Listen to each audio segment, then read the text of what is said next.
Hello दोस्तों, मैं रजनी बंसल एक बार फिर से आपका स्वागत करती हूँ आपके अपने यूट्यूब चैनल लर्निंग 24/7 पर।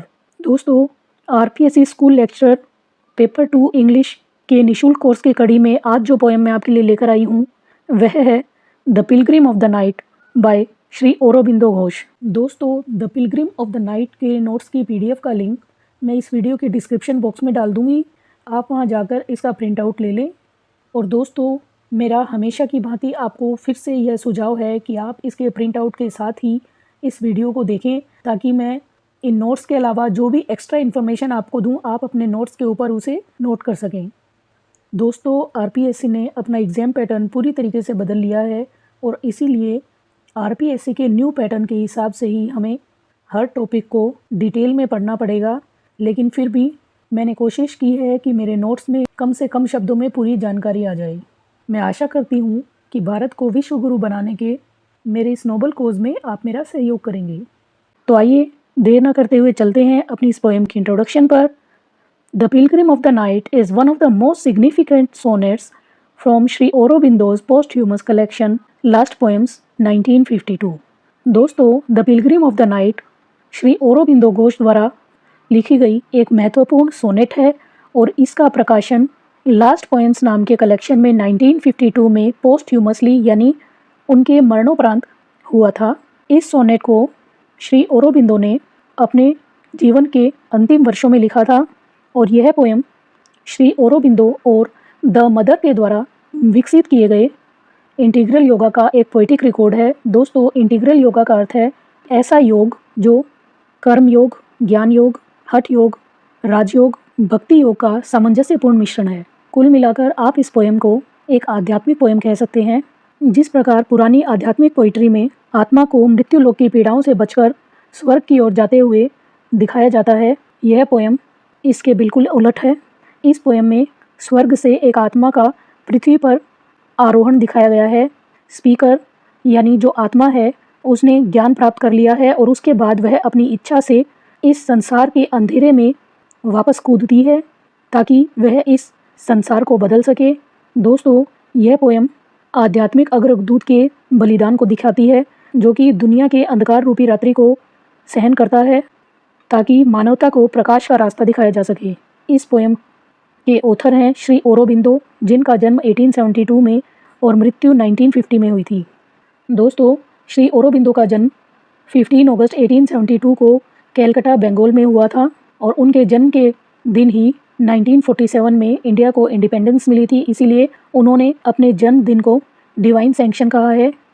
उनके फादर डॉक्टर कृष्णाधन घोष एक बेहतरीन सिविल सर्जन थे। वह एक एंग्लोफाइल थे। दोस्तों, एंग्लोफाइल का मतलब है कि वे ब्रिटिश कल्चर को इंडियन कल्चर से सुपीरियर समझते थे और वो चाहते थे कि उनके बच्चे इंग्लिश जेंटलमैन की तरह बड़े हों और उन पर भारतीयता का बिल्कुल भी प्रभाव ना पड़े। श्री औरोबिंदो घोष की मदर स्वर्णलता देवी एक फेमस समाज सुधारक राजनारायण बोस की पुत्री थी। 1879 में उनके पिता अपने तीनों बेटों को इंग्लैंड ले गए और वहाँ इन तीनों भाइयों को कड़े अनुशासन में रखा गया। उन्हें भारतीय संस्कृति से इतना दूर रखा गया कि उन्हें भारतीय धर्म को सीखने की आज़ादी नहीं थी, यहाँ तक कि वे भारतीय दोस्त भी नहीं बना सकते थे। औरोबिंदो की प्रारंभिक शिक्षा घर पर ही हुई। उन्होंने लैटिन और फ्रेंच बहुत छोटी उम्र में सीख लिया था। इसके बाद उन्होंने शेक्सपियर, शैले और जॉन कीट्स की रचनाओं का गहन अध्ययन किया। सेंट पॉल स्कूल लंदन के हेडमास्टर ने उन्हें ग्रीक सिखाई और इसी दौरान उन्होंने लिटरेचर के लिए बटरवर्थ अवार्ड और हिस्ट्री के लिए बेडफोर्ड अवार्ड जीता। और दोस्तों, यही वह समय था जब श्री औरोबिंदो ने पोइट्री लिखना शुरू किया। इसके बाद उन्हें किंग्स कॉलेज कैम्ब्रिज से स्कॉलरशिप मिली। कैम्ब्रिज में उन्होंने ग्रीक और लैटिन में सर्वाधिक अंक प्राप्त किए और इसके अलावा हाई लेवल के ट्राइपोज यानी हाई लेवल के जो मुश्किल एग्जाम्स थे उनमें भी हाई रैंक के साथ उन्होंने वो एग्ज़ाम क्लियर किए। दोस्तों, श्री औरोबिंदो के फादर चाहते थे कि वे इंडियन सिविल सर्विसेज ज्वाइन करें और इसके लिए उन्होंने आईसीएस का एग्ज़ाम भी क्लियर किया। लेकिन श्री औरोबिंदो ब्रिटिशर्स को सर्व नहीं करना चाहते थे, इसलिए उन्होंने रिटन एग्ज़ाम क्लियर करने के बावजूद हॉर्स राइडिंग टेस्ट जो कि आईसीएस की परीक्षा पूर्ण करने के लिए मैंडेटरी था, उन्होंने यह टेस्ट देने से मना कर दिया। 1893 में at the age of 21 Aurobindo India लौट आए और यहाँ आकर उन्हें असीम शांति की प्राप्ति हुई। यहाँ आकर औरोबिंदो ने महाराजा ऑफ बड़ौदा सयाजीराव गायकवाड़ III के यहाँ राजकीय सेवा ज्वाइन की उसके बाद रेवेन्यू डिपार्टमेंट में काम किया और उसके बाद इंग्लिश के प्रोफेसर और बड़ौदा कॉलेज में वाइस प्रिंसिपल के पद पर पहुँचे। दोस्तों, श्री अरबिंदो ने संस्कृत, बंगाली, मराठी और गुजराती सीखी।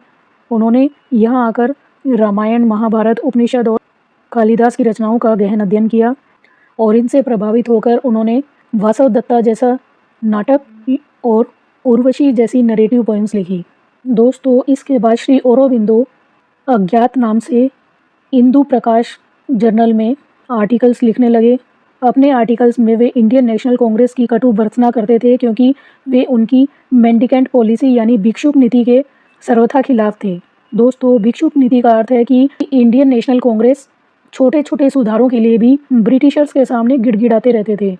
1905 में ब्रिटिश वायसराय लॉर्ड कर्जन ने बंगाल का विभाजन कर दिया और इस विभाजन ने श्री अरबिंदो के मन में विद्रोह की ज्वाला भड़का दी और वे बड़ौदा में वाइस प्रिंसिपल की अपनी कंफर्टेबल जॉब को छोड़कर कलकत्ता में स्वतंत्रता संग्राम में कूद पड़े। दोस्तों, उन्होंने लाल बाल पाल की पार्टी एक्सट्रीमिस्ट, जिसे हम नेशनलिस्ट भी कहते हैं, ज्वाइन कर ली।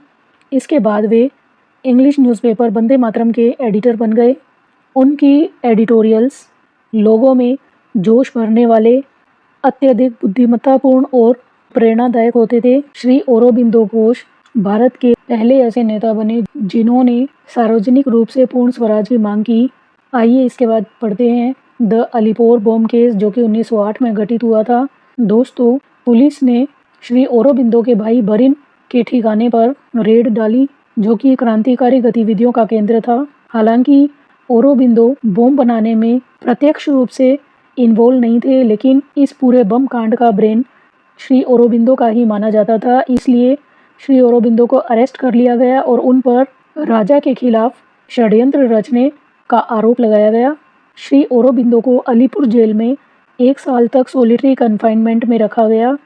इस 1 साल में श्री अरबिंदो पॉलिटिशियन से एक साधु में बदल गए। उन्होंने जेल में रहते हुए भगवत गीता के योग का गहन अध्ययन किया। गीता पढ़ने के दौरान उन्हें वासुदेव श्री कृष्ण के विषय में विजन प्राप्त हुआ। श्री अरबिंदो में गीता जी पढ़ने के बाद इतना परिवर्तन आ गया कि उन्हें जेल की दीवारें, आंगन में खड़ा पेड़, नेक्स्ट सेल में रहने वाले चोर और यहाँ तक कि अंग्रेज जज में भी भगवान नारायण का रूप दिखाई देने लगा। उन्हें स्वामी विवेकानंद की आवाज़ सुनाई दी, जिनकी मृत्यु 1902 में ही हो चुकी थी। स्वामी विवेकानंद की आवाज़ ने उन्हें चेतना के उच्चतर स्तरों पर ले जाने के लिए मार्गदर्शन किया। 1909 में जेल से बाहर आने के बाद उन्होंने कर्मयोगी को एडिट करना शुरू कर दिया, लेकिन अंग्रेज उन्हें डिपोर्ट करने की यानी देश निकाला देने की प्लानिंग कर रहे थे। इसलिए 1910 में अपनी अंतरात्मा की आवाज़ पर वे चुपचाप पौंडीचेरी निकल गए ताकि वे अंग्रेज़ों की झूठी न्याय प्रणाली से बच सकें और उन्होंने अपने आध्यात्मिक कार्यों पर पूर्ण रूप से फोकस करना शुरू कर दिया। दोस्तों, 1910 से बाद के पीरियड को 4 पीरियड्स में डिवाइड किया गया है, जिनके विषय में हम अपने नेक्स्ट वीडियो में पढ़ेंगे। Till then, take good care of yourself, keep supporting me, thanks for watching, bye bye.